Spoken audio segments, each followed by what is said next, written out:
Well, good afternoon, everyone.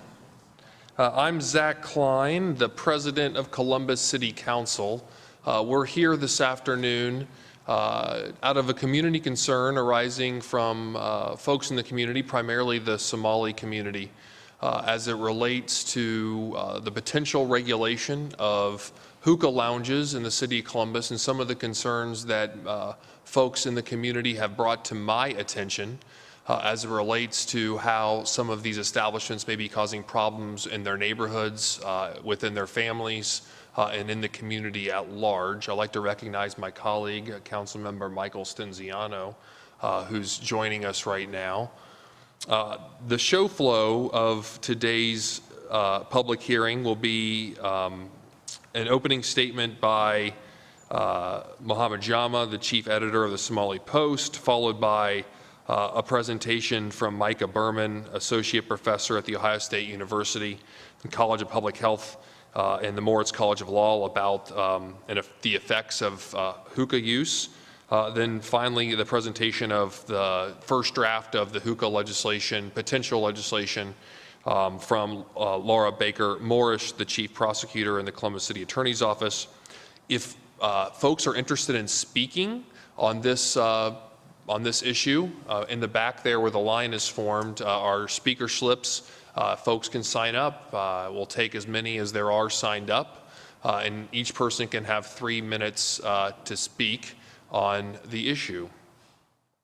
So we will begin first to Councilmember Stenziano, if he'd like to say any few words. Okay, to Mr. Jama.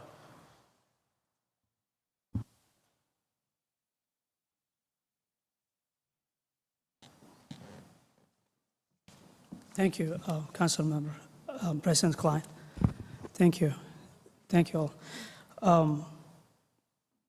As the Council President mentioned, today we are here to hear and discuss the problems that the hookah lounges are presenting to our communities in Columbus.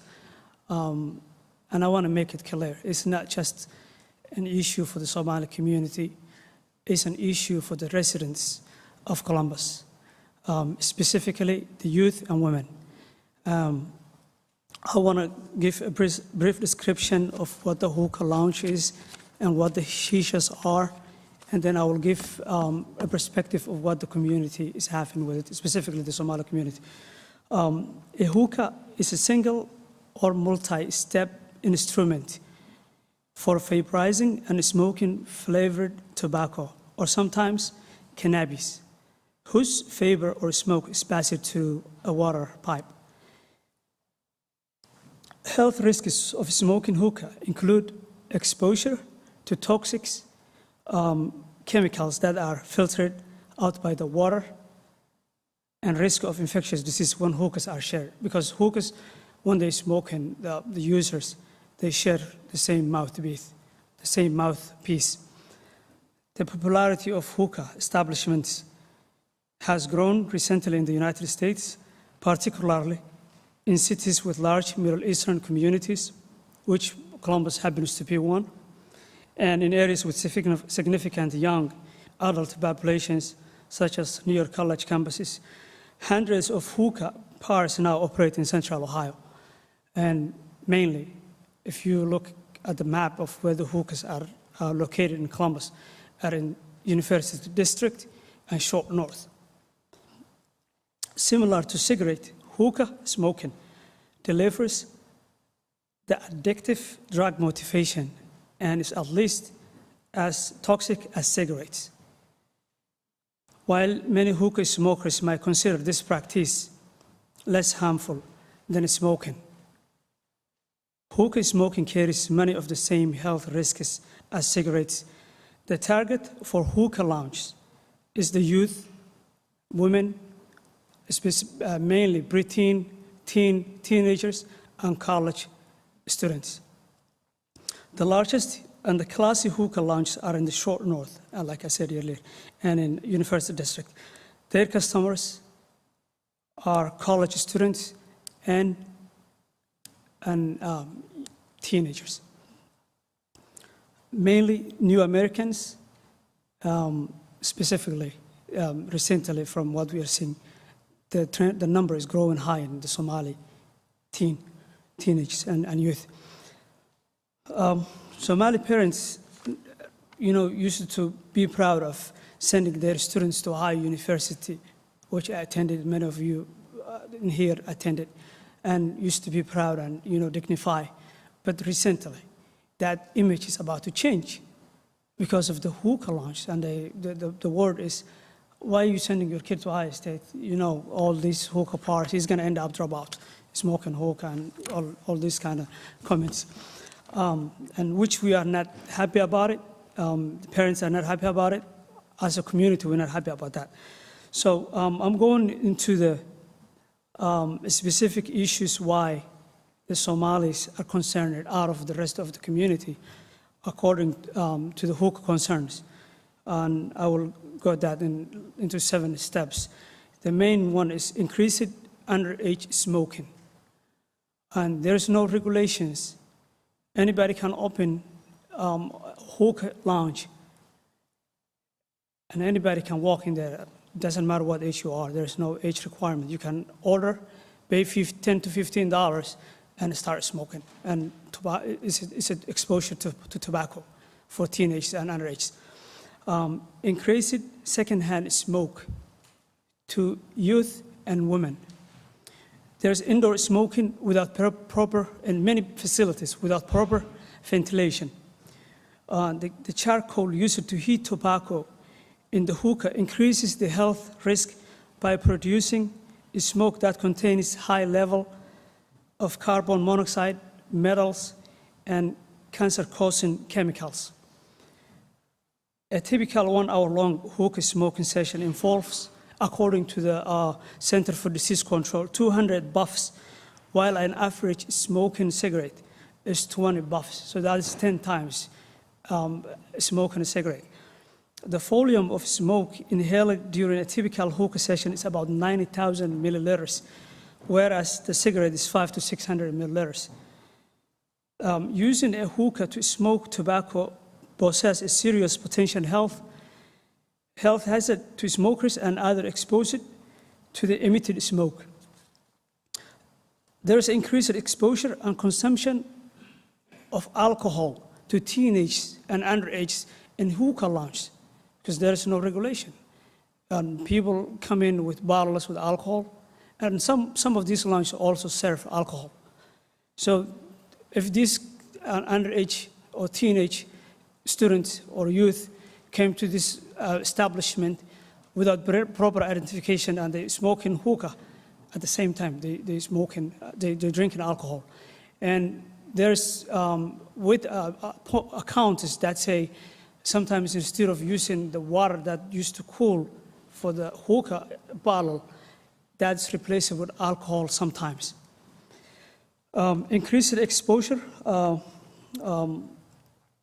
other drugs that are laced with the shisha, including marijuana, and it is a synthetic form of called K2 or 2K. There's a term for that.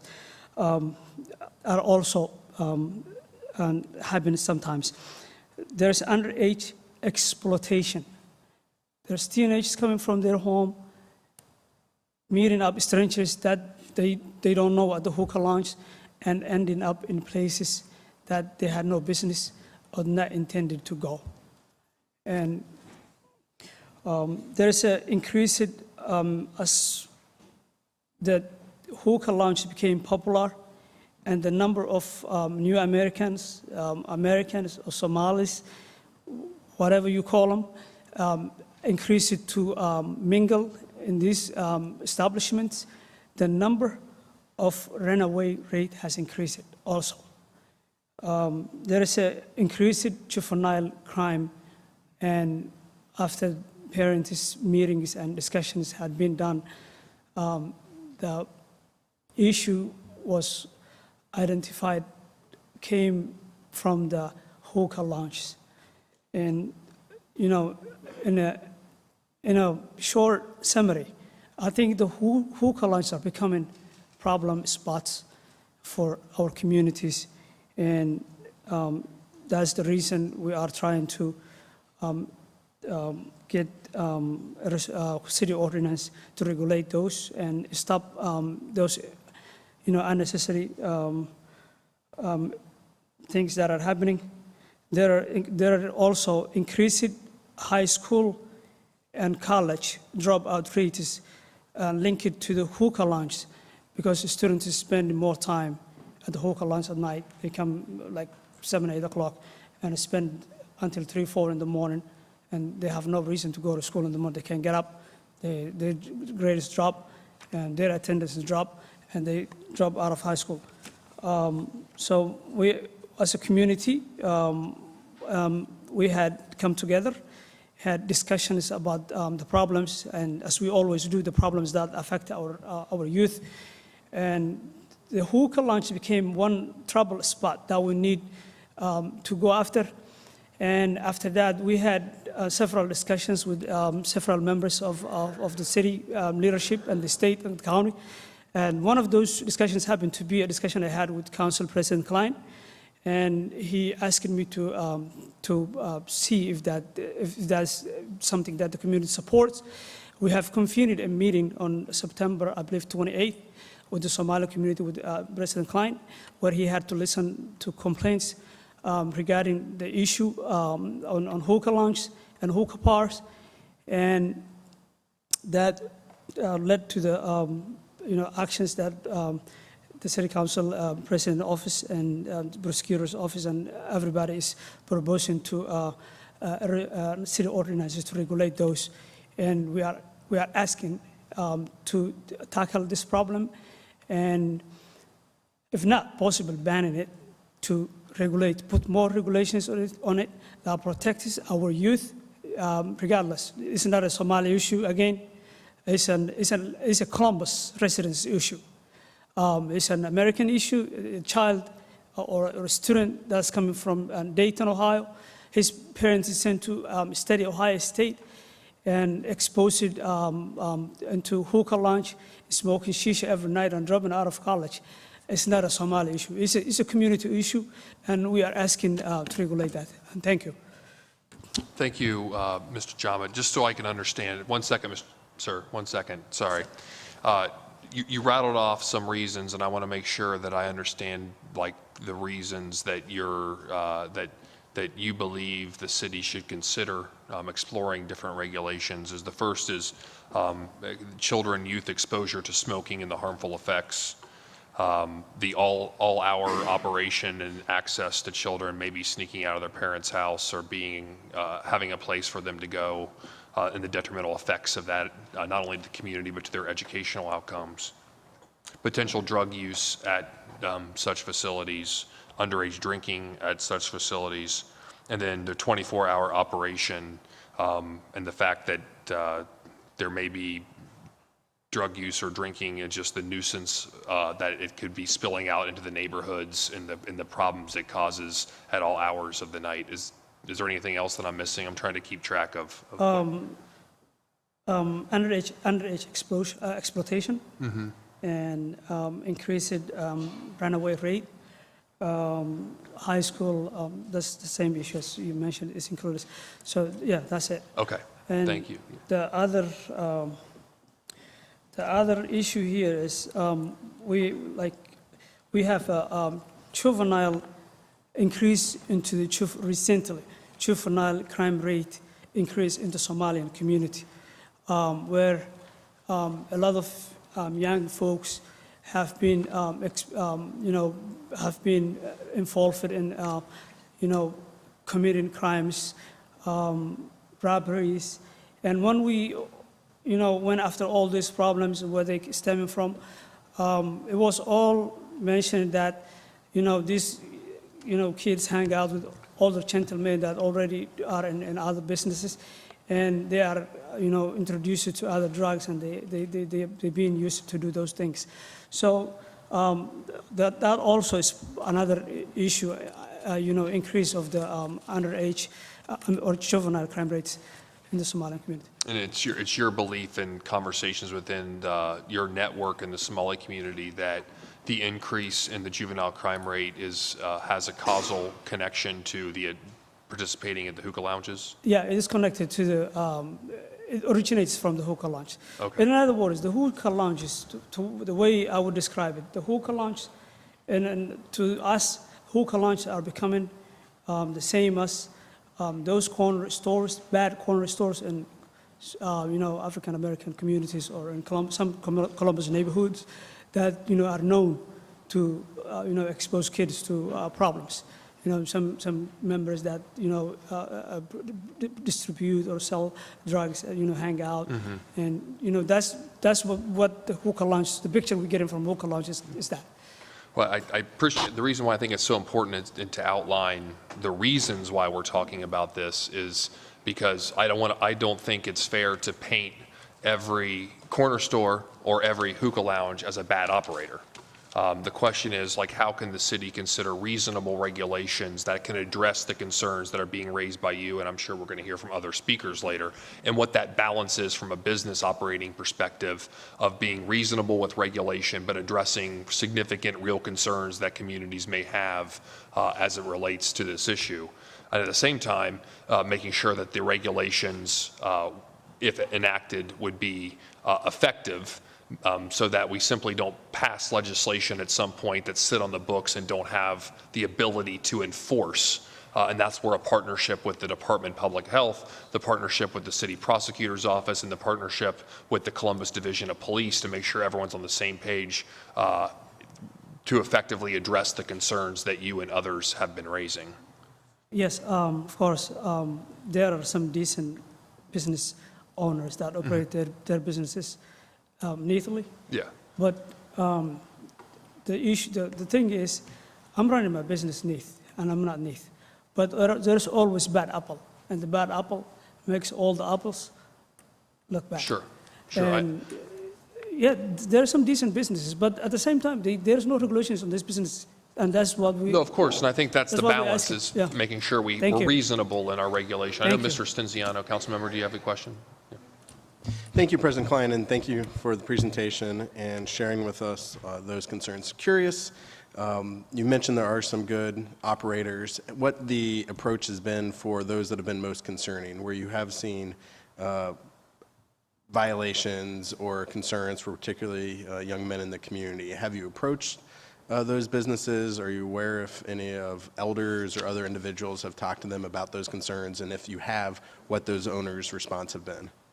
Some of, those businesses that are not doing well, those business owners that are allowing individuals they know who are not doing well, or, helping other individuals to add or allowing their employees to add drugs into their products, whereas the customer expected to buy tobacco or shisha,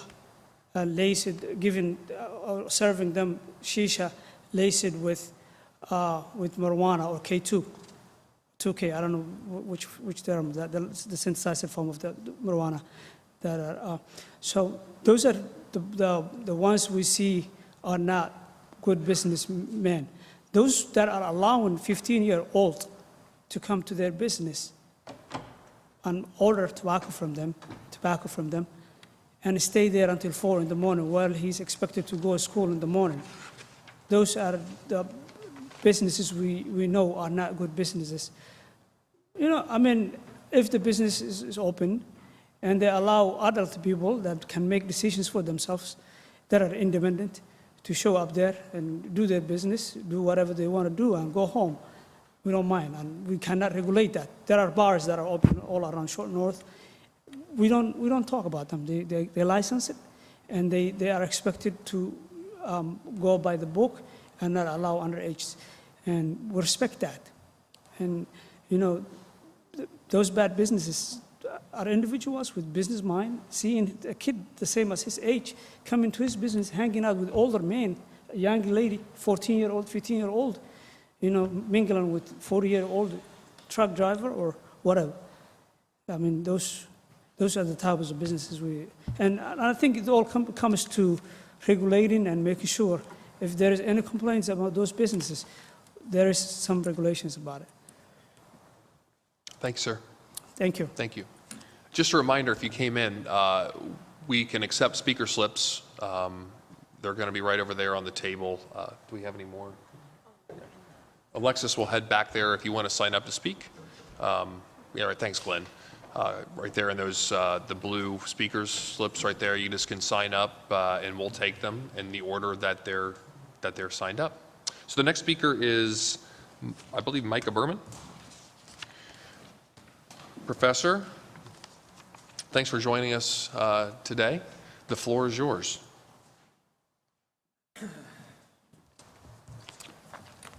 Thank you, President Klein and Councilmember Cinziano. I'm Micah Berman. I'm an associate professor of public health and law at Ohio State. I've been working on issues of public health and tobacco regulation for more than a dozen years now. And I appreciate the opportunity to share with you some of the research nationally and also the research we've conducted at Ohio State about hookah use. And one of the big concerns is that hookah use has been rising sharply among young adults, not just here but around the country. And one recent national survey found that more than 28% of young adults, which are defined as 18 to 28-year-olds, had reported using hookah. Other studies have found that number as high as 40%.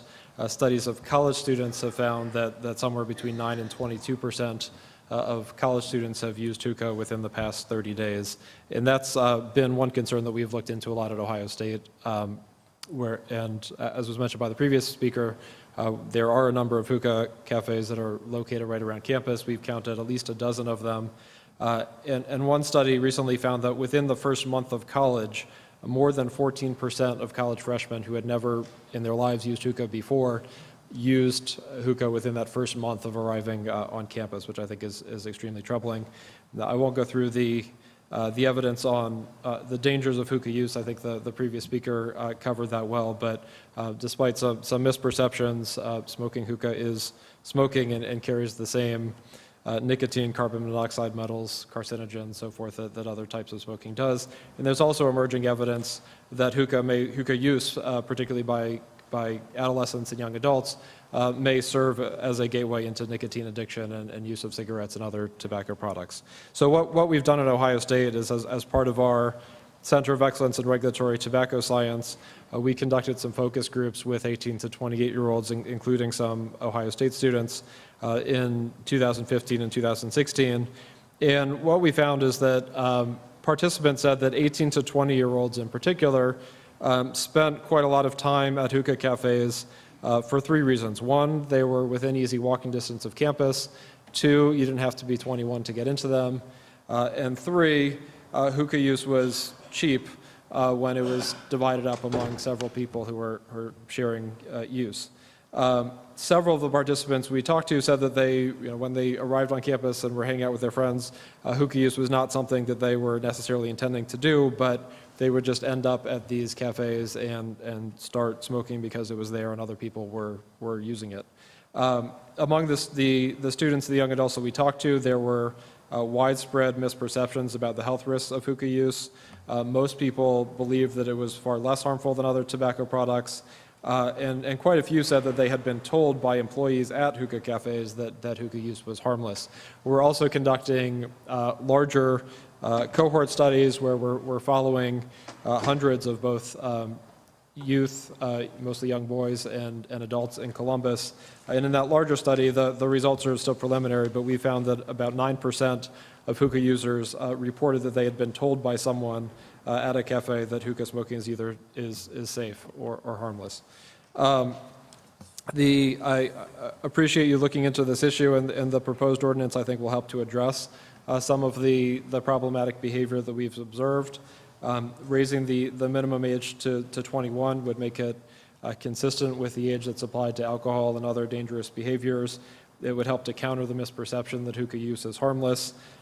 Changing the entry age to 21 would, of course, be consistent with the recently passed Tobacco 21 law for Columbus, and would also help to address the fact that hookah cafes seem to be substituting as sort of a hangout location for people who are under the age of 21. I think the issue of hours is also an important one to address. Several people in our focus group reported ending up at hookah cafes late at night because it was a place that they could go to when other bars had closed, and regulating the hours, I think, would help to address that. Finally, one additional point that I just wanted to raise is that I think it's important to ensure that hookah cafes are complying with smoke-free laws and with laws generally. The draft ordinance notes that hookah bars must comply with Ohio Revised Code Section 3794, which is Ohio's Smoke-Free Workplace Act. And under that law, there's an exception for retail stores, which I think is the exception that hookah cafes are claiming that they fall under. That exception applies only if the store was either in operation prior to December 7th, 2006, or is located in a freestanding building. And I think it is quite apparent that there are quite a number of hookah operations around Columbus that do not fall into either one of those categories and should not be permitting smoking indoors. Other restrictions of the law is that if you are a restaurant or have a liquor permit, you can't qualify for that exception. And then third, if you're going to apply for that exception, you have to file an affidavit annually with the Ohio Department of Health showing that you derive more than 80% of your revenue from the sale of tobacco products and that the sale of other products is quote, merely incidental. We at Ohio State have tried without success to get records from the Ohio Department of Health about who is submitting these affidavits and whether people are complying with these requirements. We haven't been able to get that information, but I think it's highly likely that many hookah cafes in Columbus are not properly qualified for this exemption. In the survey that I've mentioned, we've seen that about 25% of those who report going to hookah cafes said that they ate while they were there, which should likely disqualify some of these cafes.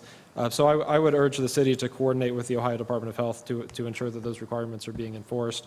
And then similarly, Columbus also has its own smoke-free law that has similar requirements. It could be enforced by the city.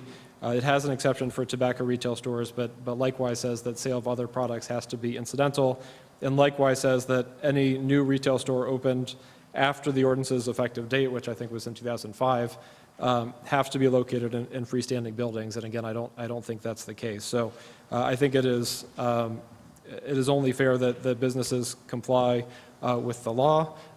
Bars and restaurants who put up a lot of opposition to the smoke-free law initially, they all comply with that law. And so I would urge you to ensure that the city's law is being enforced as well. So thank you again for looking into this issue, and I'm happy to answer any questions. I just want to, for my own personal clarification, Professor, the exceptions to the smoke-free law. If the current operation, and since we're talking hookah, we'll just say hookah lounge. The current hookah lounge was started after 2006. Right. Then you cannot smoke indoors because it would not be grandfathered in?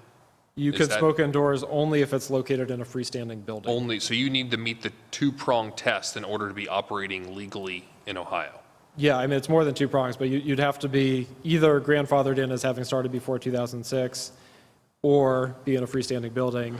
And then in addition to that, you have to be primarily a tobacco retailer, so you can't also be operating. So you could start, could you start a hookah lounge after 2006 if you were in a freestanding building, so long as you meet the 80%? Yes. Okay, so it's an either or.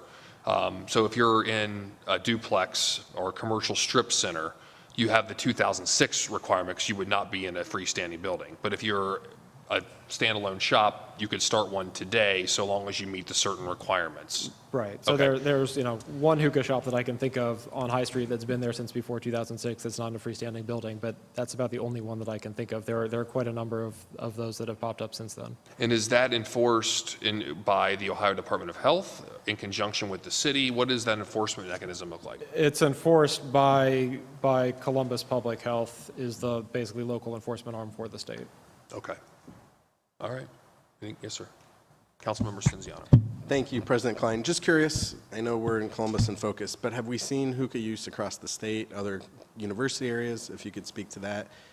And then follow up, curious where hookah's activity falls with vaping or tobacco as well. I know when we talked about Tobacco 21, conversation occurred about vaping and what federal rules and kind of how they designated vaping on health. Not sure if that's your purview, but it seems the center may have touched a little bit of that with hookah as well.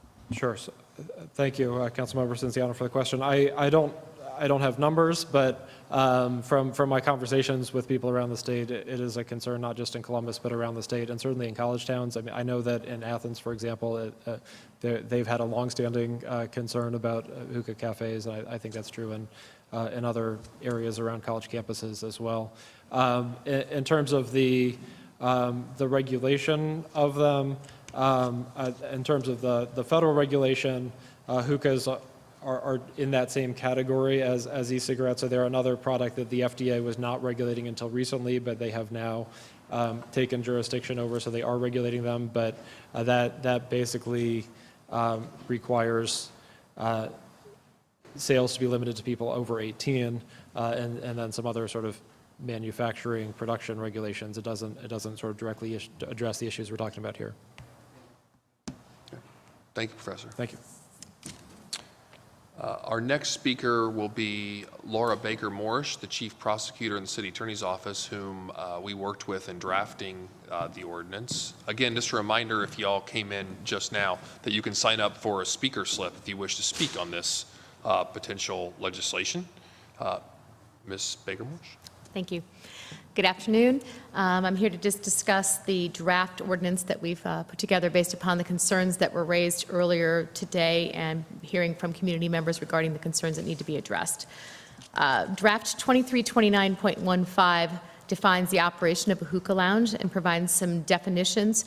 These definitions were drawn from a variety of sources, other pieces of legislation that define hookah and hookah lounges.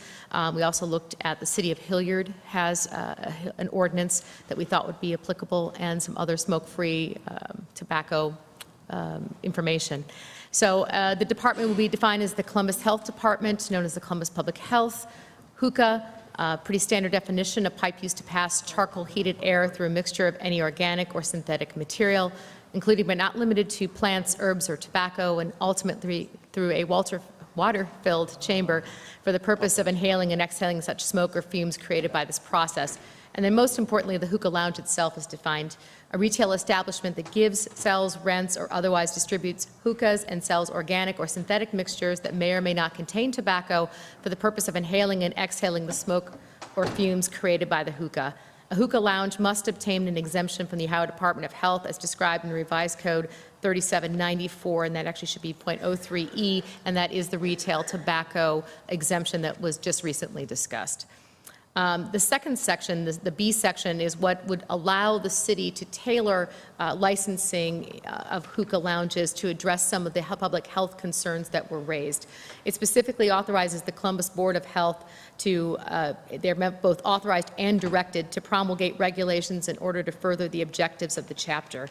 The department shall implement said regulations for the purposes of licensing and enforcement. And this would give the authority to the Columbus Health Department to address what public health concerns might exist with hookah lounges. And that might be, for instance, are they sanitary? Are we talking about proper ventilation? Are we talking about what is the content of, is it tobacco, or you know, are individuals bringing in things that are in fact K2 or synthetic cannabinoids? That's the kind of thing that they would have the authority under this ordinance to then look into and use their expertise and decide what would be most appropriate. The C provision is the encompassing criminal provision. No person shall sell, rent, give, or otherwise distribute hookah without a valid license issued by the department. So this would presume that a licensing scheme and regulations would exist, and then if an individual, after a particular period of time, were to sell hookah without having obtained that license, then they would be potentially in violation of this provision of the ordinance, which is a misdemeanor of the first degree. A first-degree misdemeanor is a maximum of 6 months in jail and/or a $1,000 fine, and person is defined very broadly, which means it could include a corporation as well as an individual. The second provision that we've drafted is draft 2329.16, the unlawful distribution of hookah. This section, generally speaking, talks about linking hookah to tobacco 21, as was discussed earlier, and kind of making sure that hookah is not treated differently from other tobacco products in that regard. It also addresses some of the other circumstances and concerns that are unique to hookah lounges. The first provision: no person operating a hookah lounge pursuant to a license issued by the department or any agent, employee, or representative of said licensee shall do any of the following, and then there's a laundry list of prohibitions. Number 1, permit entry to any person under the age of 21. Entry shall not be permitted without viewing proof of age demonstrating that the person is at least 21. And this addresses the number of the concerns raised about minors going to hookah lounges. Give, sell, rent, or otherwise distribute hookah to any person under the age of 21. Provision 3, give, sell, rent, or otherwise distribute hookah in any place that does not have posted in a conspicuous place a sign stating that giving, selling, or otherwise distributing hookah to a person under 21 years of age is prohibited by law. 4, give, sell, rent, or otherwise distribute hookah without viewing proof of age demonstrating the recipient is at least 21 years of age. And that's, again, distinct from the person purchasing, but also the person who's actually receiving it. That's particularly important in a hookah lounge where you're talking about the passing of a pipe. There might be one individual who's actually purchasing it, but multiple people who are partaking. We want to make sure that everyone is over 21. 5, operate a hookah lounge between the hours of, and then the specific hours are stated, generally speaking, 11 p.m. to 7 a.m., Sunday through Thursday, and on the weekends, midnight until 7 a.m. would be the time when it would be prohibited. And 6, it specifies that the enforcement of the activities related to the hours of operation would be tasked to the Department of Public Safety. The B provision just references the fact that the definitions contained in the other section also apply to this section. And the C section defines what proof of age constitutes. It's generally a driver's license, military ID, passport, and other common forms of identification. Finally, it provides a penalty. Whoever violates this section is guilty of unlawful distribution of hookah, a misdemeanor of the 4th degree, which is a similar penalty to the 21 tobacco. Misdemeanor of the 4th degree, 30 days in jail and/or a $250 fine. So the idea here is to provide 2 general ordinances, criminal ordinances, and allow for some specificity and regulation for the Department of Health, who have the expertise in this area. Thank you. Thank you. I think now it's appropriate to kind of get to the meat of the community concerns. So we have 11 speakers. I'm going to call you in the order in which you've signed up, and you'll have 3 minutes to speak either for or against or offer your opinion on this proposed legislation. So bear with me. I'm trying to also read handwriting here. Horsed Noor? Horsed Noor? Hello. If you just could state your name, any organizations that you're representing, your address, you'll have 3 minutes. Thank you for the opportunity, Mr. President. My name is Horsed Noor. I'm the Outreach Director of SICO, Somali Islamic Centers of Ohio, and Executive Director of Abu Bakr as-Siddiq Islamic Center. I will not dwell much on the medical effect because doctors have already talking about, except to say that if we believe smoking cigarette is one of the leading cause of death, then one session of smoking shisha is equivalent, according to World Health Organizations and Center of Disease Control, about 150 cigarettes. So we can imagine what will that do to our health.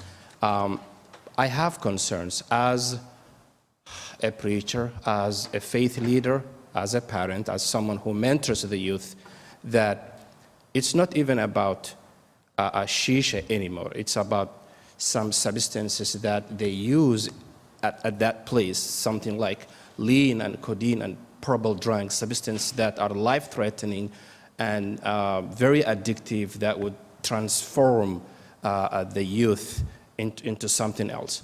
And another concern that I have is they don't even work under a shisha. They work under a different business name. So you will see, for example, a coffee place or a green zone or a kick-out spot, etc. But the truth of the matter is what the information that I received from our youth is that that's where they serve you know, the shisha. And most of them are teenagers.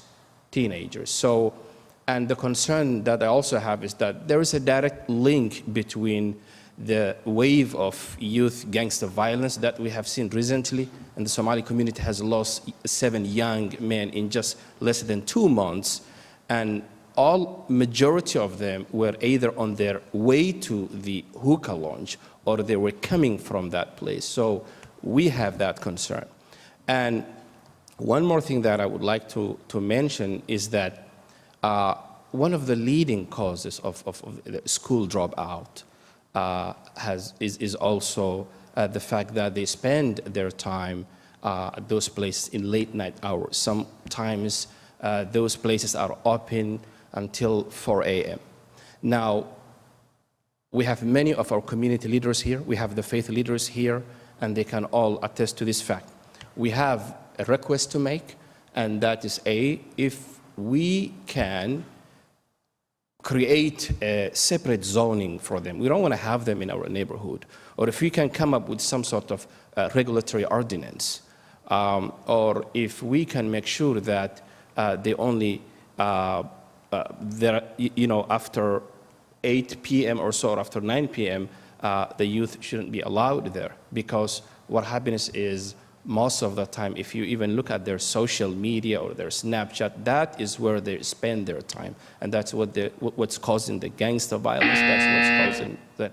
So we hope that, Mr. President, you would comply with our request, taking into consideration the recent issues and the recent violence that our community has suffered. Thank you very much. Yeah. Thank you. Our next speaker is Hassan Omar.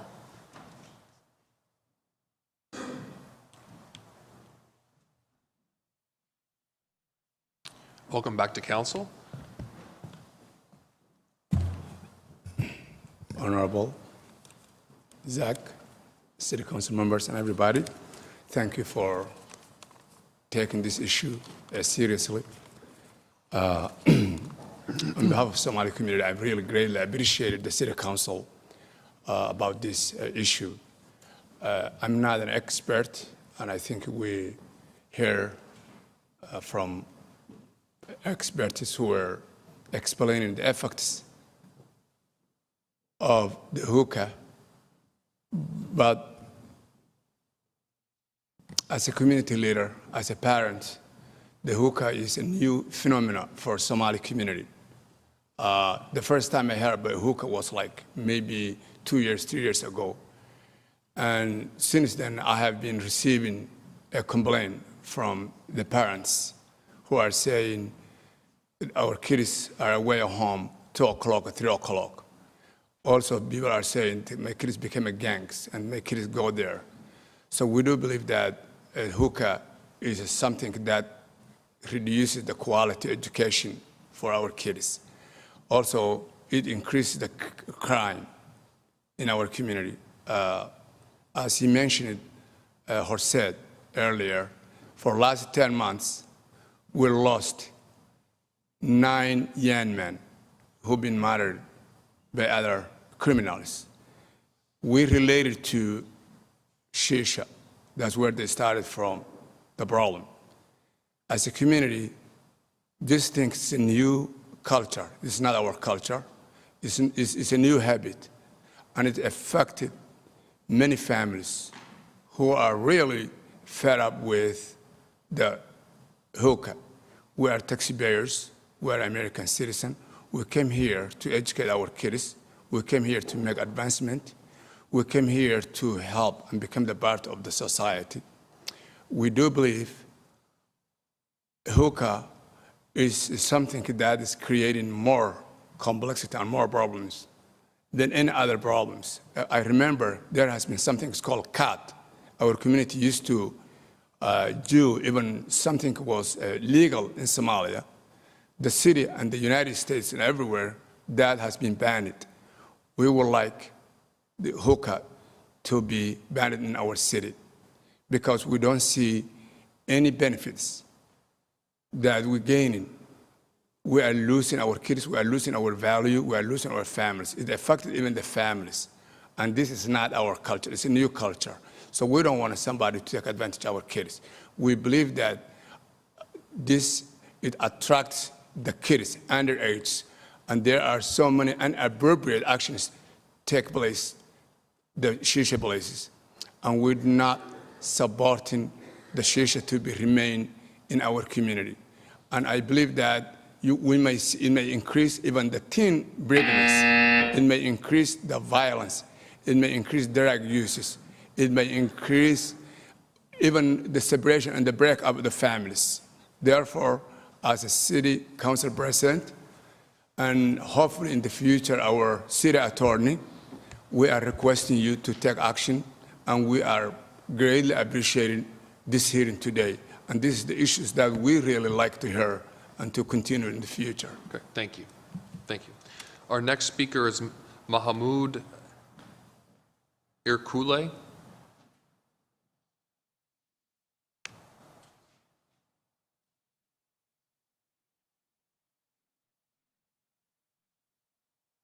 Hello. You just could state your name, organizations you may be representing. You have 3 minutes. Thank you, Mr. President. My name is Mahmoud Erkole. Just to make a little correction for that. Everybody's here today to talk about the problem of the hookah. It has health effects, it has sanitary effects, it's increasing the crime of the community. And I was listening to the person from the city attorney office.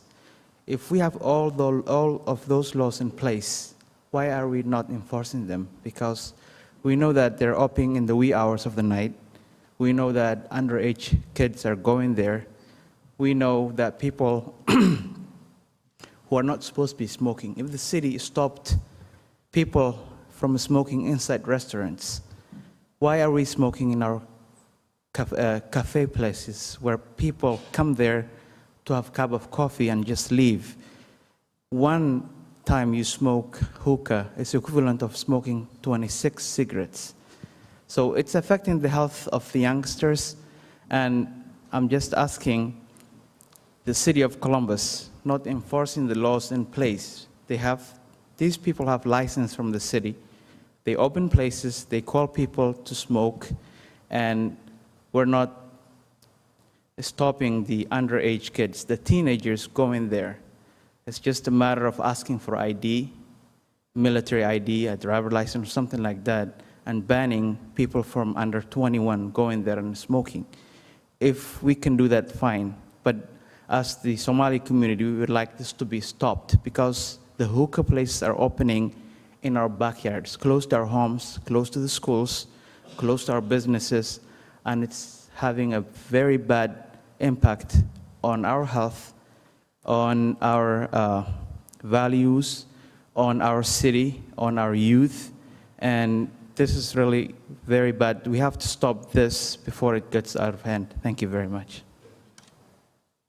Thank you for coming to council. Our next speaker is Romeo Issa.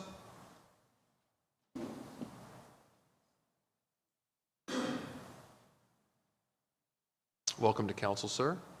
If you just could state your name, your address, any organizations or businesses you're representing, and you'll have 3 minutes. Yeah, my name is Romeo Issa. I own Midnight Hookah in the Shore North. Thank you for letting us talk today. You know, we just, you guys enforced the age of 21 smoking hookah, so now it's way different than before.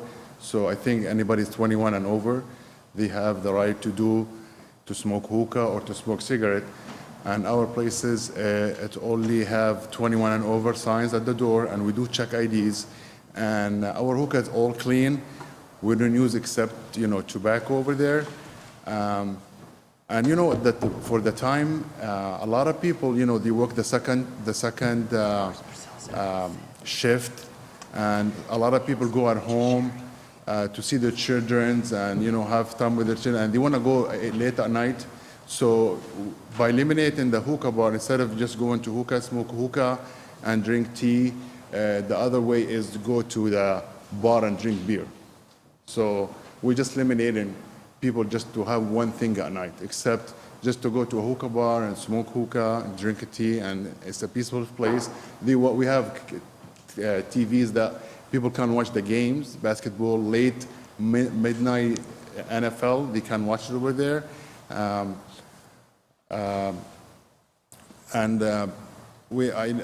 Since we opened in 2007, we have no problem with anybody. I know the age limit now is different, so it changed the fact, but everybody's 21 and over. So you check IDs at the door? Yes, we do check IDs at the door, and when, you know, a lot of people now come in and we tell them, I'm sorry, we cannot serve you because the law just changed now. So, and we do renew our license every year with the health department, and we get it, you know, okay for every year that we do it, and we had no problem since we opened. And I don't know if you cannot control your kids to be out until 4 o'clock in the morning, it's a problem. I mean, if you have kids have to go to high school at 6 in the morning, I don't know why have to be out until 4 in the morning. And one thing, there is a lot of grocery stores, they serve the hookah itself. I mean, people can go buy the hookah and go smoke it at home. So I would rather, like I smoke hookah before I open the hookah bar. I never smoke at home. I would like to go a place where I can smoke the hookah, and instead of me smoking the hookah at home with my kids, or then people can put whatever they want to put inside there, and nobody knows nothing. We make the hookah ourselves, and we serve it to the tables, and there is no drugs or anything in it. When people go outside to their houses, maybe they can put whatever they said in the water, whatever they want to put KTU. Okay. Thank you for your testimony. Thank you. Thank you. Our next speaker is Tarek Albost.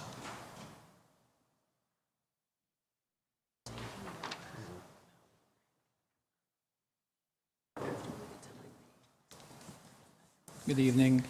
My name is Tarek Albost. I'm the owner of Midnight Hookah and 7424 Cayman Lane. We're here to talk about the law. We have been open for 10.5 years. We never had one single violation. We actually follow all the requirements and the law, and we have our license, our all renewal. We never had not even a single ticket, as I said. And we follow all the regulation as a regular stand-free building since 2008. We actually ID by the door. We use all the disposable hoses that they can share it. That we have the health department comes every 2 months. We never even have one single stop of the food. And about the time late, not everybody, as the other guy said, that they could make it at 7 or at 8. Some people, they finish at second shift. We have a lot of people from all over, they work second shift in the city of Columbus. They still can make it, as at 10, 11, 12, they still till 3, but at least they come to the right place. And I'm sure could be some bad places, but that doesn't mean everyone bad or just, but just like if we follow the regulation, I don't think that we have to go with the bad people and we have to close early. Some people actually, after the bars, they come, they eat, they sober, then they go home and instead going home drunk or just do something wrong while they're going home straight from the bar. And if it's a culture thing, like the drinks or anything doesn't follow like their culture too, as they say, why they just specific the hookah thing, which is it could cause the same thing, but just like it's a half problem. Some of them, they just as a respect for the family, they don't want to say we're actually we're drinking at the bar, we're at the hookah lounge, and someone put something for us, which is we respect that they respect their parents, but they want to lie like a way another to the family, but we get affected by it.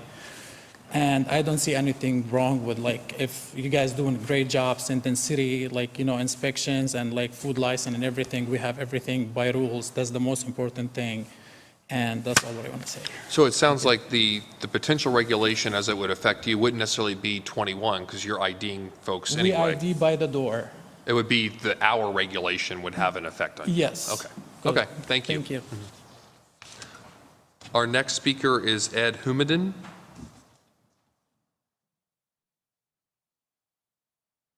Welcome to council. If you just could state your name, if you're representing any organization or businesses, and you'll have 3 minutes. Sure. My name is Ed Humadin, and I'm representing myself as a resident of the city of Columbus. We heard a lot of different opinions on the hookah, and of course, no questions, no doubt, it's a tobacco and it's unhealthy tobacco. But to treat it anything different than cigarettes, to say that you could go to Kroger's and buy a pack of cigarettes at 2 o'clock in the morning or 3 o'clock in the morning, but you cannot smoke hookah at a certain time, would be an unfair. But most importantly, I wanted to say is, I'm an avid smoker. I don't own no hookah bar. I smoked yesterday watching the Bengals Steelers game, and I smoked hookah at a hookah lounge till 1 o'clock last night. I have a job. I work 9 to 5. I go visit my family. I hang out with my kids, visit my mom, and in the evening I want to go smoke. And when you limit, I don't drink. I don't go to bars, and that's my recreation. For it to be limited because of a certain community that's having any particular issues, that'd be an unjust cause.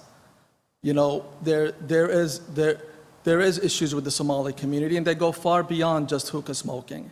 And the homicide rate and the drug rate is high. And within the last homicide, the 117th homicide in the city was a Somali, but it was at the Grand Champion Bar at Cleveland Avenue 161. Had nothing to do with any hookah or hookah related. Again, with the new rules of 21 and over, I like that. As a 48-year-old, I have a 18-year-old son. I'd like to see those rules and to be enforced. And they need to be enforced. But to sit there and say that you're going to limit hookah hours because they're bringing bad apples or because of the underage, well, the underage just started. Let's give it a chance. Let's see how it works before we sit there and say that time needs to be changed. Because again, me and many others like me, that's our recreation time. That's what we do. And I could assure you that my hookah's always been clean. There hasn't been drugs put in my hookah, done drug tests on a yearly basis or more with my job, and I'm anti-drugs, and I don't drink alcohol, and that's my recreation.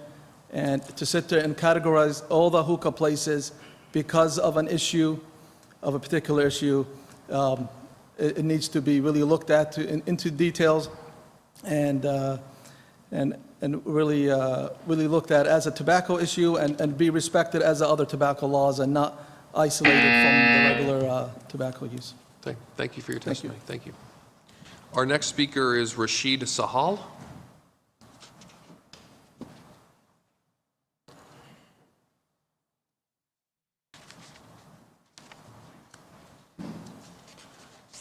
Hello. If you just state your name, your address, any organizations or businesses you're representing, you have 3 minutes. Hello, I'm Rashid, member of the community, Somali community. And I just want to say about the last person that was here, this is not I'm going to repeat again, this is not a Somali community issue. This is an issue at large. As the professor said, there's kids in the college that have never smoked hookah, or have never heard of it, and coming to campus, they learn about it and they get affected, they start using it. And I just want to say one more thing. Hookah is really, in my opinion, it can be considered as a gateway to crimes. Hookah brings, there's other states, other cities around the countries that are reduced or highly regulated, and we have seen the crime rates went down. And for example, one of those cities will be Minneapolis and St. Paul, some cities in Washington, state of Washington. So really, this is not a Somali issue. This is just Columbus community at large. Thank you for your testimony. Our next speaker is Ismail Mohammed.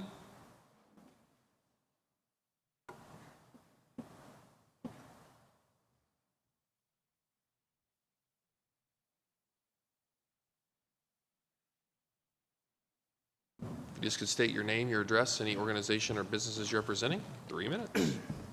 Hi, my name is Ismail Mohammed. I'm an attorney, community activist, and currently a candidate for state representative for the 25th District. And I stand before you in support of Ordinance 2329.15, which imposes much-needed requirements on hookah establishments. As the previous speaker stated, this is not a ban on hookah establishments. It only imposes much needed regulations. As the professor previously testified, there's been several studies, in fact, that indicated a growth in hookah use, and it often serves as a gateway to other drugs. There's also a license requirement which requires hookah establishments to get licenses from the Department of Health. It also gives the Department of Health the authority to promulgate further regulations that protect our youth. Subsection 2329.16, which is unlawful distribution, also imposes a 21 age requirement, which protects often our youth who are underage from going to the establishments and engaging in this behavior. There's been also an increase in often the establishments serving as a socializing environment, where a lot of our youth, especially high school kids, are going to socialize and watch football and do whatever. So really imposing this age requirement goes a step further by stating to hookah lounges that you're not allowed to have youth to check their licenses or IDs to make sure that they are in fact over the age of 21. It also has an enforcement mechanism which makes it a crime. In fact, that can be prosecuted. As the prosecutor stated previously, this also imposes an actual jail sentence possibly. So it goes a step further in requiring hookah lounges to really follow these regulations. It also imposes an entry requirement, because a lot of our youth, unfortunately, are stating that they're not really smoking hookah, they're just going there to socialize with the other students. So imposing an entry requirement goes a step further by saying you're not even allowed to have youth under the age of 21 going to the establishments. You're required to check licenses to make sure that they are in fact over the age of 21. If they're not even allowed to be in those establishments. Because I know that there's been an increase in crime often surrounding these environments. I know of a Buckeye Lounge, which was a hookah lounge that was shot up a couple years back. There's been an increase in violence activity around the establishments. So also imposing an age requirement and an entry requirement goes even a step further. There's also a postage requirement which states that these lounges should have signs posted stating that it's not allowed to serve anyone under the age of 21, and that it gives much needed notice to the public that if you're under the age of 21, you're not supposed to be there. It also imposes a curfew requirement, because a lot of our youth, unfortunately, are spending X amount of time at the establishments doing nothing and engaging a lot of criminal behavior, a lot of illegal behavior. So I urge City Council to really pass this resolution. Thank you so much. Thank you for your testimony. Our next speaker is Ali Hassan.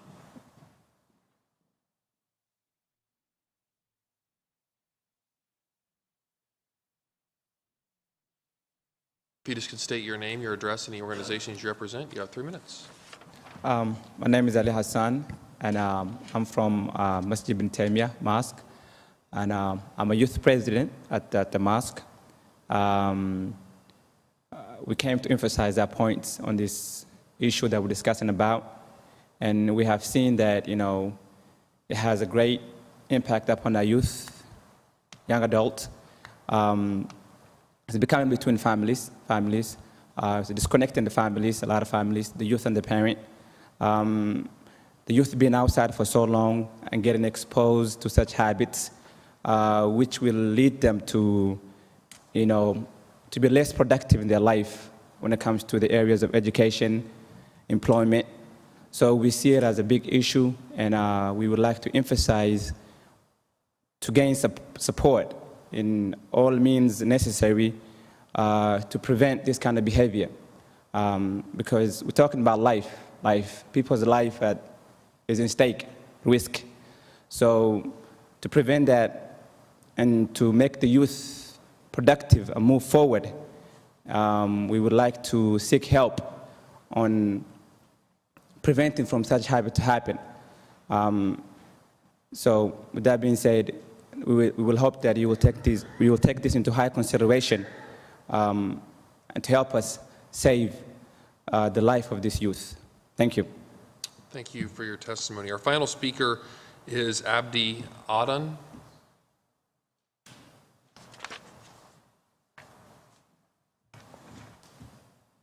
Welcome back to council. State your name, your address, any organizations or businesses. Abdi Adan, I'm just here by myself. I just want to emphasize the city attorney points, which is, I think the compromise that she put in forward is reasonable. And I know there are a lot of people who actually, as the other side claim, they have a cultural thing that they need to have these kind of hookah places. but nothing good happened after 2 o'clock a.m. So I think the compromise that she put forward is reasonable, and I think I will request the city to implement that as soon as possible. Okay. That's all I want to say. Thank you. Well, I appreciate everyone's testimony here today, both in favor of this proposed legislation as well as against or raising consideration and concerns of the proposed legislation. As I said from the beginning, any sort of regulation or law that the city passes has to be reasonable and balancing those that are in interest of the community and interest of the business. But it also needs to be effective in making sure that they can be enforced by the enforcement arms of our city, meaning the Columbus Department of Public Health and the Columbus Division of Police. Otherwise, a law on the books isn't going to mean anything unless we actually can enforce it. So those are important conversations that we need to have. I think the record was abundantly clear of why the city would consider doing something like this, but then it always will fall back into how is it reasonable and effective. And I think those are the next steps moving forward. As many of you know, I will be transitioning from the council president's office into the Columbus City Attorney's office, and we'll have a tangential relationship not only in drafting any future laws that the council may decide on this issue, but also working with the community, both the business owners and those that testified in favor of this proposed ordinance, on how we can effectively make our community stronger, our families stronger, our neighborhoods better. And at the end of the day, that's the goal, I think, of the administration, the city council, and certainly the Columbus City Attorney's office. I think the outstanding issues that need to be discussed are, at least in my opinion, one that does not, I guess, I should start with, is it seems that increasing the age of 21 may have very limited effect on business, because it sounds like the business owners that testified today were already screening for those that are 21. But hours may have an effect on the business, and looking at what a reasonable regulation would be for hours. The final one would be just the current Ohio smoke-free law, how that's being enforced. Could we be more effective in enforcing the current laws on books without adding new regulation, and seeing and exploring the ways of how those can be enforced to address the many concerns that were raised today by members in the audience. I did speak to Council Member Mitch Brown, who's the chair of the Public Safety Committee. He could not make it to the hearing today. He said he was going to watch the hearing online. But in my role in transitioning to the Columbus City Attorney's office in the next couple of weeks, Councilmember Brown has indicated that he will work with me, since he will be on council still in the community, to figure out the forward steps of how we can amend an effective law in order to address the concerns in the community. So thank you so much for all those that attended. It's wonderful that we had such a wonderful turnout with roughly about 50 people in the audience that care deeply about this issue in the Columbus community. I do want to remind folks that President Pro Tem Tyson will be holding her budget hearing immediately following this. So feel free to stick around and hear about the proposed city budget. But thank you so much for attending this evening, and I look forward to engaging with you in the future.